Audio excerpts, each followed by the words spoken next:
تو شاعر اپنے غم کو بھی اس کے ساتھ ساتھ یاد کرتے ہیں. جس طریقے سے وہ ساحل سے ٹکراتی ہوئی لہریں اپنے ٹوٹنے کا اظہار کرتی ہیں، شاید اسی طریقے سے شاعر کا دل بھی ٹوٹا ہوا ہے، اور شاعر کا دل اپنے دوست کی وفات پہ غمزدہ ہے اور اپنے الفاظ کی اور اپنے غم کی ترجمانی نہیں کر پا رہا. شاعر کہتا ہے کہ میری خواہش ہے کہ میری زبان ان خیالات کا اظہار کر سکے جو میرے اندر چل رہے ہیں. ایک سمندر، ایک طوفان میرے اندر برپا ہے، لیکن I am not able to utter that, اور میرے پاس وہ الفاظ نہیں ہیں کہ وہ اس کی ترجمانی کر سکیں. So basically the speaker addresses the sea urging it to keep breaking against the cold grey stones. He wishes he could express the deep emotions and thoughts rising within him, but he finds himself unable to put them into words. دوسرے سنزا میں شاعر کہتا ہے کہ oh well for the fisherman's boy that he shouts with his sister play, oh well for the sailor lad that he sings in his boat on the bay. خوش نصیب ہے مچھیرے کا لڑکا کہ وہ اپنی بہن کے ساتھ کھیلتے ہوئے چیختا ہے، اور خوش نصیب ہے ملاح کا لڑکا کہ وہ خلیج میں اپنی کشتی میں گاتا ہے. تو شاعر یہاں پہ بیسکلی دو ایونٹس کو دیکھ رہے. وہ جب اس سمندر میں دیکھتا ہے تو وہاں پہ ایک مچھیرا، ایک فشرمین اس کو نظر آتا ہے، جس کا لڑکا اس کشتی میں اپنی بہن کے ساتھ کھیل رہے ہیں، اور وہ بہت خوش ہے، اور اس کی آواز، اس کی کھیلنے کی جو خوشی کا جو اظہار کر رہے، اس چیز کو جب شاعر دیکھتا ہے تو شاعر اس کو دیکھ کے یہ کہتا ہے کہ وہ کتنا خوش نصیب ہے کہ اس کے پاس اپنے ایموشنز کو آؤٹ پور کرنے کے لیے، اپنے اندر جو خوشی وہ محسوس کر رہے مچھیرے کا بچہ، اس کا وہ اظہار کر پا رہے ہیں. اسی طریقے سے وہ جو سیلر لیڈ ہے، وہ جو ملاح کا لڑکا ہے، وہ اپنی کشتی میں جھوم رہا ہے اور اپنی کشتی میں گانے گا رہا ہے، اور وہ کیونکہ اس منظر کو انجوائے کر رہے، اس منظر سے لطف اندوز ہو رہے، تو وہ اپنی خوشی کا اظہار کر پا رہے ہیں. لیکن میں جو اپنے دوست کے غم میں سمندر کی لہروں کو ساحل سے ٹکراتا ہوا دیکھ رہا ہوں، بکھرتے ہوئے دیکھ رہا ہوں، کچھ اسی طرح کا طوفان میرے اندر بھی ہے، لیکن میں ان الفاظ کی ترجمانی نہیں کر پا رہا، میں اپنے غم کی ترجمانی نہیں کر پا رہا، اور میرے پاس وہ الفاظ نہیں ہیں کہ میں اپنے غم کو بیان کر سکوں. So in this stanza the speaker reflects on the happiness of others, like the fisherman's boy playing with his sister and the young sailor singing as he rows his boat in the bay. So these moments of joy seem simple yet precious.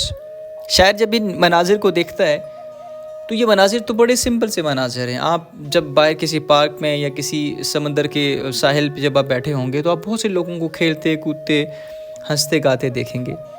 تو شاید یہ بڑے simple سے events ہیں، لیکن وہ simple سے events کو شاعر کس طریقے سے محسوس کر رہے کہ ان کے پاس ایموشنز ہیں اور وہ اپنے ایموشنز کو آؤٹ پور کر سکتے ہیں.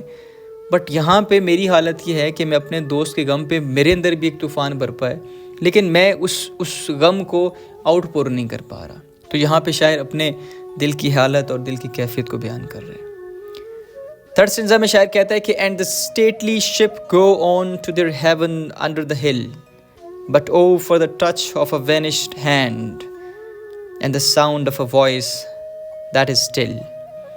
وہ شاندار جہاز چلتے جاتے ہیں پہاڑی کے نیچے اپنی منزل کی طرف، لیکن افسوس اس مٹ جانے والے ہاتھ کے لمس کا اور اس خاموش ہو جانے والی آواز کی. شاعر یہاں پہ دور اس سمندر میں چلتے ہوئے ایک جہاز کو جب دیکھتے ہیں اور دیکھتے ہیں کہ وہ کس طریقے سے پہاڑی کی جانب جا رہے ہیں، تو شاعر کو پتہ ہے کہ اس جہاز کی منزل کیا ہے اور اس جہاز کو چلانے والے کی منزل کیا ہے، وہ کہاں جانا چاہ رہا ہے، اس کو اپنا رستہ پتہ ہے، اس کو اپنی منزل پتہ ہے، اور وہ اس طرف بڑھ رہے ہیں. But oh for the touch of vanished hand and the sound of a voice that is still.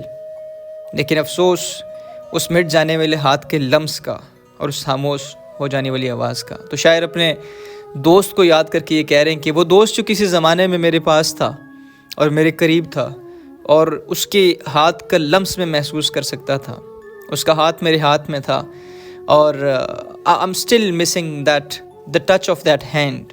لیکن ابھی وہ جو ہاتھ ہے that is vanished، اب وہ وہاں نہیں ہے. تو کیونکہ وہ غائب ہے ہاتھ، اب اس کے سامنے موجود نہیں ہے، وہ شخص اس کے سامنے موجود نہیں ہے، اور اس کی آواز اس کے سامنے موجود نہیں ہے، اور اس کے ہاتھ کا لمس اس کے سامنے موجود نہیں ہے. تو شاعر وہ جب ساری چیزیں فیل کر رہے تو خود کو کہیں نہ کہیں اکیلا سمجھ رہے، کیونکہ ایک تو شاعر کا محبوب، ایک تو شاعر کا دوست جو دل کے بہت قریب تھا وہ اس کے پاس نہیں ہے، وہ ظاہری طور پہ اس کے پاس نہیں ہے، اس کا ہاتھ ابھی شاعر کے ہاتھ میں نہیں ہے، اس کا لمس شاعر محسوس نہیں کر سکتا، اس کی آواز کو شاعر نہیں سن سکتا، اور اس سے بڑھ کے قیامت یہ کہ اس کی جدائی کو وہ آؤٹ پور نہیں کر پا رہا، اس کے پاس الفاظ نہیں ہے کہ اپنے غم کا اظہار کر سکے۔ تو بعض دفعہ اسی طریقے سے ہمارے اندر طوفان برپا ہوتے ہیں، ہمارے اندر بھی ایک غم ہوتا ہے، ہم نے بھی اپنے کسی فیملی ممبر کو کھویا ہوتا ہے، جب ہم اس کو یاد کرتے ہیں تو محض یاد کرتے ہیں، ہمارے پاس وہ الفاظ نہیں ہوتے جو ہمارے دل کی سچی ترجمانی کر سکیں۔ So basically the grand ships continue the journey towards the safety of the harbor beneath the hill, but the speaker longs for the touch of a loved one who is no longer there and for the voice that has fallen silent. آخری stanza میں شاعر کہتا ہے break, break, break and the foot of thy crags, O sea, but the tender grace of a day that is dead will never come back to me. ٹوٹو ٹوٹو ٹوٹو۔ شاید جب وہ لہروں کو کنارے پہ ٹکراتے ہوئے دیکھتا ہے اور اس سے جو بکھر رہی ہیں اس کو کہہ رہا ہے ٹوٹو ٹوٹو ٹوٹو، اور اپنے چٹانوں کے دامن میں ہے سمندر، اپنے ساحل پہ جو چٹانیں ہیں، جو پتھر ہیں، ان کے ساتھ جب وہ لگ رہی ہیں اور ٹوٹ رہی ہیں تو شاعر کہتے ہیں کہ اپنی چٹانوں کے دامن میں ٹوٹو ٹوٹو ٹوٹو ہے سمندر۔ But the tender grace of a day that is dead will never come back to me. مگر اس مرے ہوئے دن کی نرم خوبصورتی مجھ پر کبھی لوٹ کر نہیں آئے گی۔ Once again the speaker calls on the sea to break against the cliffs. He acknowledges though that the beauty of grace of a day now lost to the past will never return to him. اب وہ جو اس کا محبوب اس کے پاس سے چلا گیا، اس کے پاس سے بچھڑ گیا، اب وہ واپس نہیں آئے گا۔ اور ہم میں سے جن لوگوں نے اپنے کسی عزیز کو کھویا ہے وہ اس چیز کو محسوس کر سکتے ہیں کہ آپ دنیا کی ساری دولت دے کر بھی اس ایک پل کو واپس نہیں لے سکتے۔ اور آپ کبھی اگر خواب میں یا کسی ایسی صورت میں اگر آپ کو اپنے محبوب سے ملاقات ہو بھی جائے، اپنے کسی عزیز سے ملاقات ہو بھی جائے، تو ملاقات آپ کو زیادہ تنگ کرتی ہے، کیونکہ آپ جب صبح بیدار ہوتے ہیں تو شاید آپ اس خواب کو سوچ کر بھی پہلے سے زیادہ پریشان ہو جاتے ہیں۔ تو بے بسی کا عالم یہ ہے کہ آپ اپنے غم کے اظہار نہیں کر سکتے، اور اب ساری دنیا کی دولت بھی لٹا لو تو آپ وہ ایک پل، وہ ایک ہاتھ کا لمس، اس کی ایک آواز، اس کی ایک جھلک خرید نہیں سکتے۔ سو یہ بے بسی ہے جو ہم سب کے اندر چلتی ہے۔ جس نے اپنے کسی پیارے کو کھویا، اپنے عزیز کو کھویا، تو وہ اس غم کو محسوس کر سکتا ہے، اور اسی طریقے سے وہ شاعر کے اندر برپا طوفان کو بھی محسوس کر سکتا ہے۔ سو اسٹوڈنٹس، یہ اس کی ٹرانسلیشن اور ایکسپلینیشن تھی۔ میں نے کوشش کی کہ شاعر کے اندر جو درد اور جو طوفان چل رہے اس کی ترجمانی کر سکوں، اپنے غم کو یاد کر کے۔ آپ میں سے جن لوگوں کے عزیز آپ سے بچھڑے ہوں گے اس کو ٹچ کر کے، اس کو پن کر کے آپ کو سمجھا سکوں کہ شاعر اپنے الفاظ کے ذریعے، اپنی شاعری کے ذریعے آپ کو اپنا غم کسی حد تک بتا بھی رہے، لیکن ساتھ ساتھ بے بسی کا عالم بھی اس کا دیکھیں کہ وہ یہ کہہ رہے کہ میں اپنے غم کو وہ بتا ہی نہیں سکتا جو میرے اندر چل رہے ہیں۔ بہرحال دیکھتے ہیں اس پوم کا سٹرکچر کہ کس طریقے سے اس پوم کو لکھا گیا۔ سو بیسیکلی اس پوم میں 4 کوارٹرنس تھے۔ کوارٹرنس سے مراد 4 لانوں پر مشتمل ایک سٹینزا تھا، ایک بند تھا، اور ہر ایک سٹینزا کی جو رائمنگ سکیم تھی that is A B A B. اور اس سے کیا ہوتا ہے، اس سے ایک میوزیکیلٹی پیدا ہوتی ہے۔ آپ اسی پوم کو اگر سرچ کریں گے کہیں پہ تو آپ کو یہ سانگ کی فارم میں بھی مل جائے گی۔ تو جب رائمنگ پیٹرن سیم ہوتا ہے تو اسے ایک میوزیکیلٹی، ایک جو ہے وہ ایک فلو آپ کو نظر آتا ہے اس فارم میں۔ اس میں آئمبک، ٹیٹرا میٹر اور ٹرائی میٹر موجود تھے، یعنی کہ فرسٹ اور تھرڈ لائن جو تھی وہ آئمبک ٹیٹرا میٹر میں تھی، اور سیکنڈ اور فورتھ لائن جو تھی وہ آئمبک ٹرائی میٹر میں تھی۔ اب ٹیٹرا میٹر میں 4 میٹر ہوتے ہیں اور ٹرائی میٹر میں 3 میٹر ہوتے ہیں۔ اس کے بعد بار بار ایک جو فریز ہے وہ یوز ہو رہی تھی، بریک بریک بریک، جو کہ کانٹینیوس ریپیٹیشن تھی، اور جو وہ کانٹینیوٹی جو اس میں پائی جا رہی تھی، جس کی وجہ سے ہم شاعر کے اس درد کو اور اس کی بے بسی کو ہم لوگ اسے محسوس کر سکتے تھے۔ شاعر اس پوم میں کچھ کنٹراسٹنگ ایلیمنٹس کو یوز کر رہے تھے۔ بیسکلی وہ بات ایکسٹرنل ورڈ کی کر رہے تھے، وہ سی کی بات کر رہے تھے، وہ شپ کی بات کر رہے تھے، وہ سیلر کی بات کر رہے ہیں، وہ اس لیڈ کی بات کر رہے ہیں، اس لڑکے کی بات کر رہے ہیں، فشر مین کی بات کر رہے ہیں، لیکن اصل میں وہ اپنے اندر کے غم کو آؤٹ پور کرنے کی کوشش کر رہے ہیں اور اپنے غم کو بتانے کی کوشش کر رہے تھے۔ اب بات کی جائے کہ آپ کے پیپر میں کس طرح کے کوسچنس پوچھے جا سکتے ہیں، اور فیڈرل بورڈ جو اپنے کوسچن نمبر 3A میں کوسچنس سیٹ کرتا ہے پوئٹری کے سیکشن کو لے کے وہ کس طرح کے کوشچنس کو سیٹ کرتا ہے. ان میں سے کچھ کوشچنس میں نے آپ کے سامنے یہاں پہ لکھ دی ہیں, آپ اس کا اسکرین شاٹ لے سکتے ہیں, آپ اس کو دیکھ سکتے ہیں. آپ کے آسانی کے لیے میں پڑھ لیتا ہوں اور کچھ تھوڑا سا آپ سے ڈسکس کر لیتا ہوں. How does Tennyson use the imagery of the sea to symbolise his grief in break break break. تو ایسی پومز جب بھی آتی ہیں جس میں امیجز کا ذکر ہوتا ہے, جس میں کوئی منظر کشی کی جاتی ہے, تو اس میں امیجری سے ریلیٹڈ کوشچن پیپر میں اکثر آ جاتا ہے. Identify and explain the use of alliteration in the poem and how does it contribute to the overall tone. تو اکثر آپ کے پیپر میں ٹون سے ریلیٹڈ کوشچن آتا ہے, اسٹائل سے ریلیٹڈ کہ رائٹر نے فلاں ایک ایکسپریشن یوز کیا تو اس ایکسپریشن کو یوز کرنے سے اس کی ٹون کیسی تھی, یا اس کو انالائز کریں آپ کی اس کا اسٹائل کیسا تھا رائٹر کا. تو اسٹائل اور ٹون پہ اکثر کوشچن پیپر میں آ جاتے ہیں. What is the tone of the poem and how does it shape the mood experienced by the reader. اب بیسکلی کوشچن موڈ کے بارے میں, ٹون کے بارے میں یہ, لیکن تھوڑا سا کوشچن کی جو بناوٹ ہے, کوشچن کو اس طریقے سے آرگنائز یا اسٹرکچر کیا گیا کہ بچے اس کو دیکھ کے کنفیوز ہو جاتے ہیں. آپ کو 2 نمبر کا کوشچن آتا ہے تو آپ نے صرف 2 سے 3 لائنیں لکھنی ہوتی ہیں, تو اس میں پریشانی والی بات نہیں ہے, آپ نے ٹون پہ ہی بات کرنی ہے. دین اس کے بعد what does the phrase the touch of a vanished hand symbolize and how does it relate to the themes of loss. کہ کسی ایک ایکسپریشن کو لے کے, کسی ایک لائن کو لے کے اس سٹینزا کے تھیم پہ بات کی جا سکتی ہے. تو آپ نے تھیمز تو ویسے بھی پریپیئر کرنے ہی ہیں, اور آپ نے ہر لائن کو اچھے سے اس کی پیرافریزنگ اور اس کی آپ نے تھوڑی سی ایکسپلینیشن آپ کو پتہ ہوتا ہے کہ اس سے ریلیٹڈ کوشچن ہے تو آپ اس کو لکھ سکیں. ان تمام کوشچنس کے جو آنسرز ہیں وہ میں آپ کے ساتھ میں شیئر کروں گا, پی ڈی ایف میں واٹس ایپ چینل پہ جو ہے وہ شیئر کر دوں گا, وہاں سے آپ کو اس کے آنسر مل جائیں گے, آپ نے پریشان نہیں ہونا. اس کے بعد how does the A B rhyme scheme in each stanza affect the rhyme and flow of the poem. کیسے وہ میوزیکیلٹی لے کے آتے ہیں, کیسے وہ ایک ردم لے کے آتے ہیں, کیسے وہ ایک فلو جو ہے وہ کنٹینیوس فلو بنتا ہے اس کی رائم اسکیم کو لے کے, that is the continuity of a b, تو اس پہ بات کی جا سکتی ہے. How does Tennyson contrast the activities of others. کس طریقے سے وہ فشرمین بوائے کی بات کر رہے ہیں, کس طریقے سے وہ اس ملا کے, اس سیلر کے لڑکے کی بات کر رہے ہیں with his own emotional state. یہاں پہ ایک طرف وہ ایک ایکسٹرنل ورلڈ کی بات کر رہے ہیں اور اس کو اپنے اندر برپا ہونے والے طوفان کے ساتھ کیسے وہ کنٹراسٹ کرتا ہے, اپنی ایموشنل اسٹیٹ کو کیسے بیان کرنے کی کوشش کرتا ہے. اس طرح کے کوشچنز آپ کے پیپر میں آ سکتے ہیں. How does the repetitive structure of the first and the last line of the poem reinforce the speaker's feelings of helplessness. تو پوری پوم میں سیڈنس, اسپیکرز کی جو سیڈنس تھی یا پوئٹ کی جو فیلنگس تھی, اس پہ کوشچن آپ سے آ سکتا ہے کہ ہاؤ ہی واز ہیلپ لیس, اور وہ کون سی لائنس ہیں جو اس کی ہیلپ لیسنس کو شو کرتی ہیں, تو اس طرح سے کوشچن بھی پوچھا جا سکتا ہے. What themes of loss and mourning are evident in break break break and how are they conveyed through the speaker's reflection.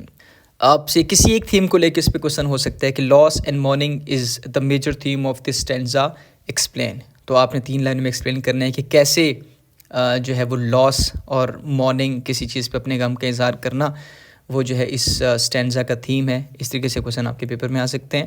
Then how does Tennyson's personification of the sea in the opening and closing lines emphasise the speaker's internal emotional turmoil.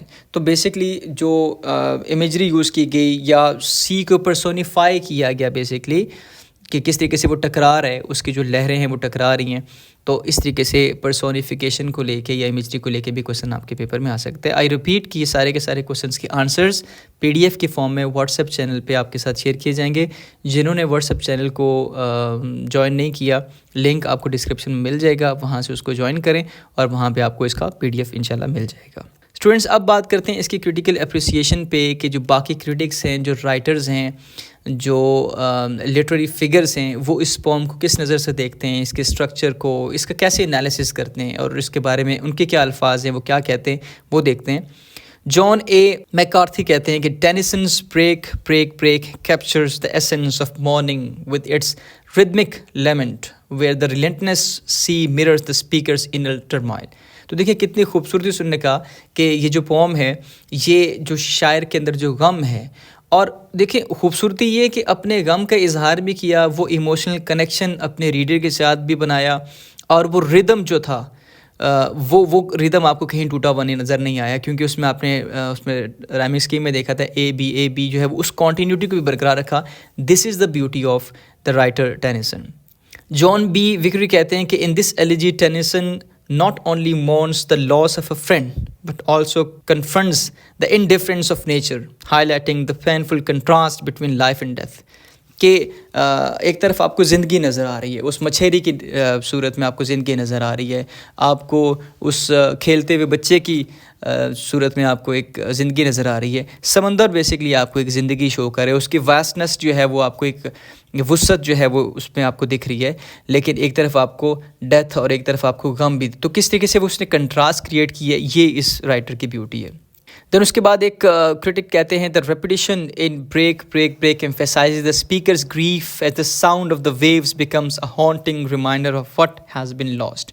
بہت ہی خوبصورت انداز میں کہ وہ جو speaker کے اندر جو غم چل رہا ہے اور اس کے لیے جو وہ بار بار کہہ رہے ہیں بریک بریک بریک، اس کو یوز کر رہے ہیں، تو وہ جو ویوز کی جو ساؤنڈ ہے becomes a haunting reminder of what has been lost, کہ کیا چیز کھوئی ہے، کتنی اہم چیز اس رائٹر نے کھوئی ہے.